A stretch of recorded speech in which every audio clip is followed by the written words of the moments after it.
Assalamualaikum warahmatullahi wabarakatuh. Di video ini kita akan belajar pendidikan agama Islam untuk materi hidup jadi lebih damai dengan ikhlas, sabar, dan pemaaf. Ikhlas, sabar, dan pemaaf. Nah, kita perhatikan terlebih dahulu untuk ayat yang menjelaskan tentang ikhlas, sabar, dan pemaaf.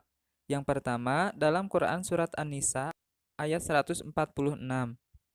A'udzu billahi minasyaitonir rajim. Bismillahirrahmanirrahim. Illal ladzina tabu wa aslahu wa i'tasamu billahi wa akhlasu dinahum lillahi faulaika ma'al mu'minin wa sawfa yu'tillahul mu'minina ajran 'azima. Artinya, kecuali orang-orang yang taubat dan mengadakan perbaikan dan berpegang teguh pada agama Allah dan tulus ikhlas mengerjakan agama mereka karena Allah, maka mereka itu adalah bersama-sama orang yang beriman dan kelak Allah akan memberikan kepada orang-orang yang beriman pahala yang besar. Kemudian yang kedua, Quran Surat Al-Baqarah ayat 153. A'udzu billahi minasyaitonir rajim. Ya ayyuhalladzina amanu ista'inu bis-sabri was-salah. Innallaha ma'as sabirin. Artinya, wahai orang-orang yang beriman, mohonlah pertolongan kepada Allah dengan sabar dan sholat. Sungguh Allah beserta orang-orang yang sabar. Kemudian, dalam Quran Surat Ali Imran ayat 134. A'udzu billahi minasyaitonir rajim. الذين ينفقون في السراء والضراء والكاظمين الغيظ والعافين عن الناس والله يحب المحسنين. Artinya, yaitu orang-orang yang menafkahkan hartanya baik di waktu lapang maupun sempit, dan orang-orang yang menahan amarahnya dan memaafkan kesalahan orang.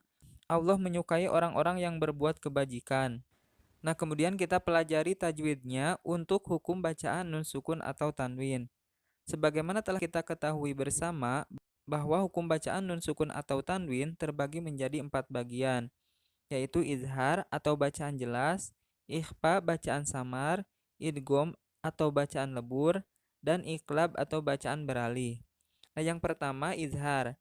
Izhar yaitu apabila nun sukun atau tanwin berhadapan dengan salah satu dari huruf hamzah, ha, kho, ain, ghin, ha. Maka nun sukun atau tanwin tadi dibaca jelas. Contohnya dalam kalimat min aqtor, nun sukun tersebut dibaca jelas sesuai dengan pengertian izhar itu sendiri. Kemudian contoh yang lain, rogodan haitsu.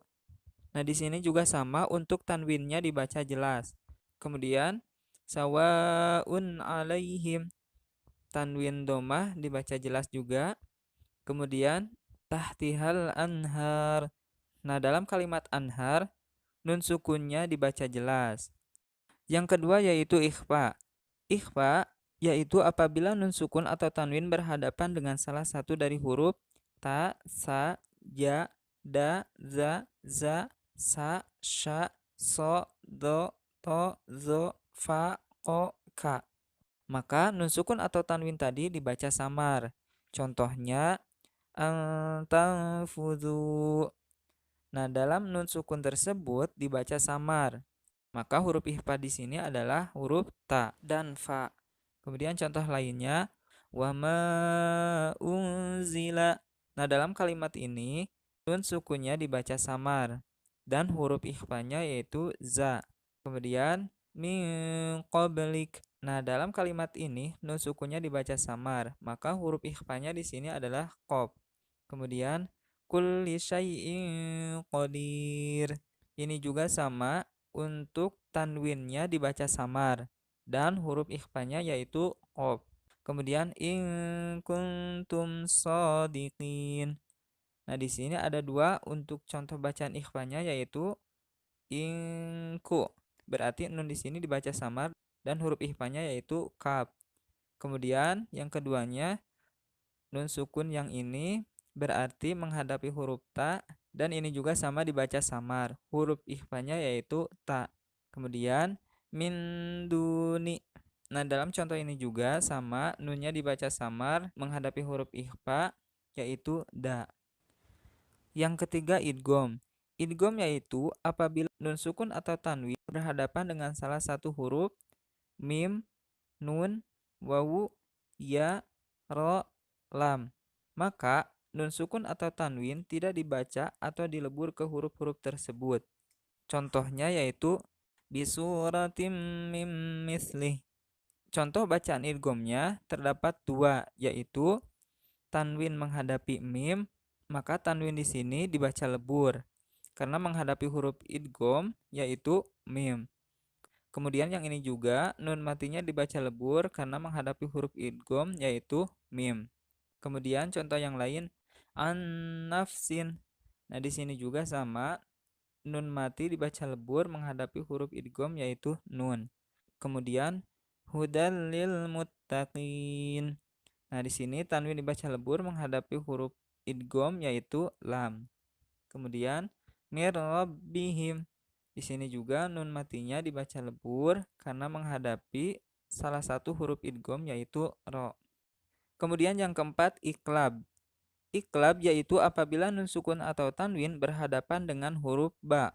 Maka nun sukun atau tanwin tersebut dibaca beralih menjadi em. Contohnya yaitu summum bukmun. Nah, dalam kalimat ini tanwin menghadapi ba. Maka tanwin tersebut beralih bacaan menjadi em. Summum bu. Nah, di sini menghadapi huruf iklab yaitu ba. Kemudian muhitum bil kafirin. Di sini juga sama, tanwin beralih menjadi em menghadapi huruf iklab yaitu ba. Kemudian mim ba'di. Ini juga sama. Kemudian awwala kafirim bih. Ini juga sama. Nah, itu untuk hukum bacaan nun sukun atau tanwin. Nah, kemudian hukum bacaan mim sukun. Hukum bacaan mim sukun terbagi menjadi 3 bagian. Yang pertama, ikhfa safawi. Yang kedua, idgham mimi atau idgham mutamasilen. Yang ketiga, izhar syafawi. Yang pertama, ikhfa safawi. Ikhfa safawi yaitu apabila terdapat mim sukun bertemu dengan huruf ba. Maka contohnya inna rabbahum bihim. Nah, di sini huruf mim matinya dan ini huruf ikhfa safawinya yaitu huruf ba. Kemudian contoh yang lain faidahum bisahirah. Nah, di sini juga sama, mim mati menghadapi ba. Maka cara membacanya adalah bunyi mim sukun dibaca samar-samar di bibir dan berdengung. Kemudian yang kedua yaitu idgham mimi. Idgham mimi yaitu apabila mim sukun bertemu dengan huruf mim. Contohnya alaihim muqsadah. Nah, di sini mim matinya menghadapi huruf idgham mimi yaitu mim. Kemudian contoh yang lain ala qulubihim makanu.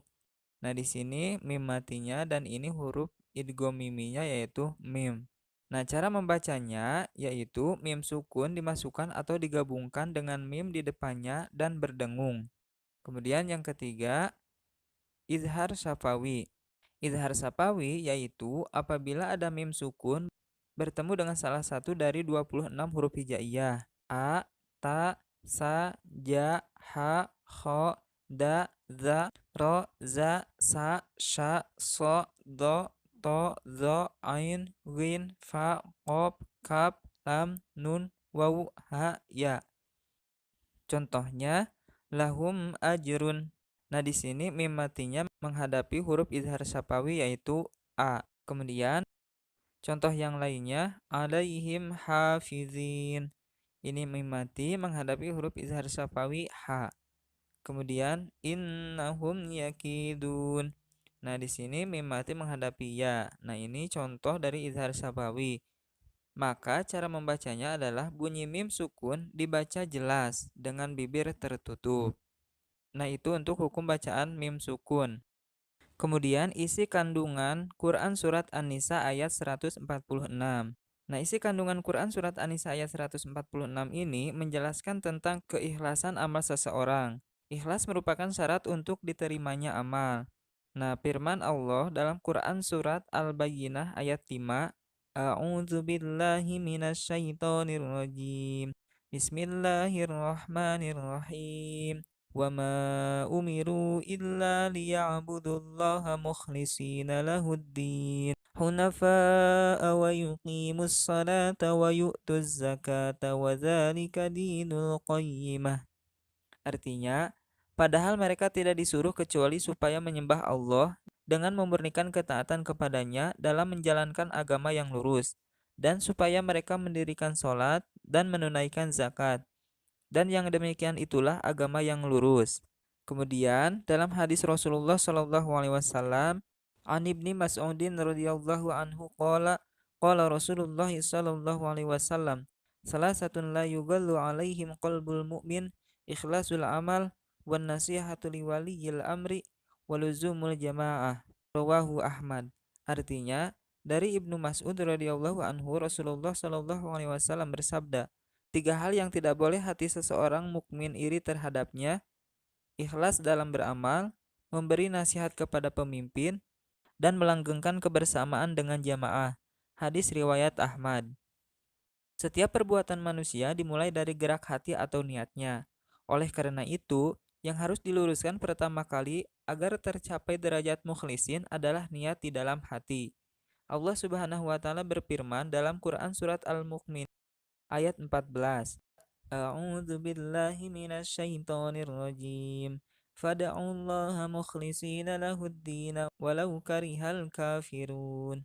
Artinya, maka sembahlah Allah dengan tulus ikhlas beragama kepadanya, meskipun orang-orang kafir tidak menyukainya. Niat yang baik akan menghasilkan perbuatan baik. Begitu pula, niat yang ikhlas akan mengantarkan perbuatan yang ikhlas pula.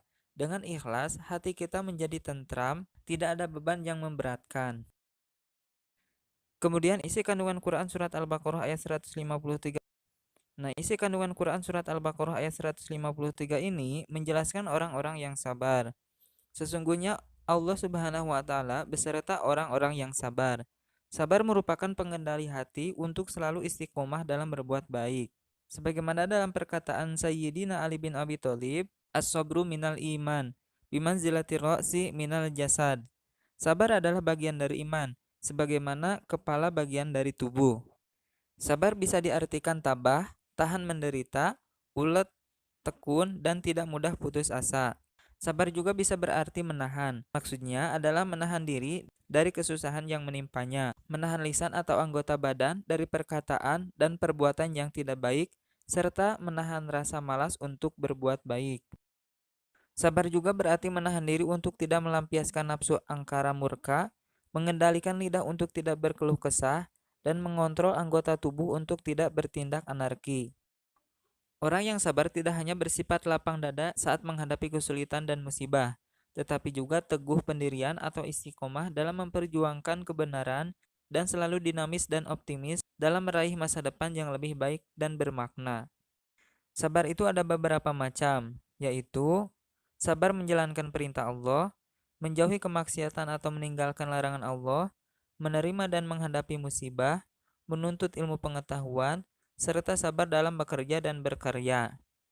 Kemudian, isi kandungan Quran Surat Ali Imran ayat 134. Isi kandungan Quran Surat Ali Imran ayat 134 ini menjelaskan ciri-ciri orang yang takwa, yaitu selalu memaafkan orang lain. Rasulullah Shallallahu Alaihi Wasallam bersabda, An Aisyata an Anasin qala Rasulullah Shallallahu Alaihi Wasallam, silman qata'aka wa'fu amman zalamaka. Rawahul Baihaqi. Artinya, dari Aisyah dari Anas berkata, Rasulullah Shallallahu Alaihi Wasallam bersabda, sambunglah tali silaturahmi kepada orang yang telah memutuskanmu dan maafkanlah orang-orang yang menzalimimu. Hadis riwayat Baihaqi. Pemaaf berarti orang yang rela memberi maaf kepada orang lain. Sikap pemaaf berarti sikap suka memaafkan kesalahan orang lain tanpa sedikit pun ada rasa benci dan keinginan untuk membalasnya. Dalam bahasa Arab, sikap pemaaf disebut al-afu, yang juga memiliki arti bertambah atau berlebih, penghapusan, ampun, atau anugerah. Setiap manusia pernah melakukan kesalahan. Kesalahan dan kehilapan adalah fitrah yang melekat pada diri manusia. Rasulullah Shallallahu Alaihi Wasallam bersabda yang artinya setiap manusia pernah melakukan kesalahan dan sebaik-baik pelaku kesalahan itu adalah orang yang segera bertaubat kepada Allah Subhanahu wa taala. Ini berarti bahwa manusia yang baik bukan orang yang tidak pernah berbuat salah.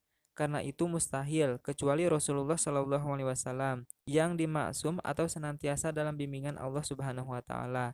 Akan tetapi, manusia yang baik adalah manusia yang menyadari kesalahannya dan segera bertobat kepada Allah Subhanahu wa taala. Kemudian, perilaku ikhlas dalam kehidupan sehari-hari. Yang pertama, gemar melakukan perbuatan terpuji dan tidak dipamerkan kepada orang lain. Kedua, ikhlas dalam beribadah semata-mata karena Allah Subhanahu wa taala. Ketiga, tidak mengharapkan pujian atau sanjungan dari orang lain. Keempat, selalu berhati-hati dalam bertindak atau berperilaku. Kelima, tidak pernah membedakan antara amal besar dan amal kecil. Dan yang keenam, tidak menghitung-hitung, apalagi mengungkit-ungkit kebaikan yang pernah diberikan kepada orang lain. Kemudian, perilaku sabar dalam kehidupan sehari-hari. Yang pertama, sabar dalam menjalankan perintah kepada Allah Subhanahu wa taala seperti ketika mendengar azan segera menuju ke masjid untuk melaksanakan sholat berjamaah. Ketika bel berbunyi segera masuk kelas untuk mengikuti pelajaran. Kemudian, saat orang tua memanggil, segera menghadap dan menemui agar tidak mengecewakannya. Kedua, sabar dalam menjauhi maksiat atau meninggalkan larangan Allah Subhanahu wa taala. Seperti ketika diajak membolos segera menolak dan menghindari teman-teman yang bersekongkol untuk membolos. Kemudian saat diajak tawuran segera menolak dan menjauhi teman-teman yang mengajaknya. Kemudian tidak cepat marah dan main hakim sendiri. Yang ketiga, sabar dalam menerima dan menghadapi musibah. Seperti ketika terkena musibah sakit, tidak mengeluh dan tidak putus asa untuk berusaha mencari obatnya, dan ketika terkena musibah tidak mengeluh dan tidak menyalahkan Allah dan orang lain. Kemudian perilaku pemaaf dalam kehidupan sehari-hari. Pertama, memberikan maaf dengan ikhlas kepada orang yang meminta maaf. Kemudian meminta maaf atas kesalahan yang diperbuat dan tidak memendam rasa benci dan perasaan dendam kepada orang lain. Sekian video kali ini, semoga bermanfaat. Wassalamualaikum warahmatullahi wabarakatuh.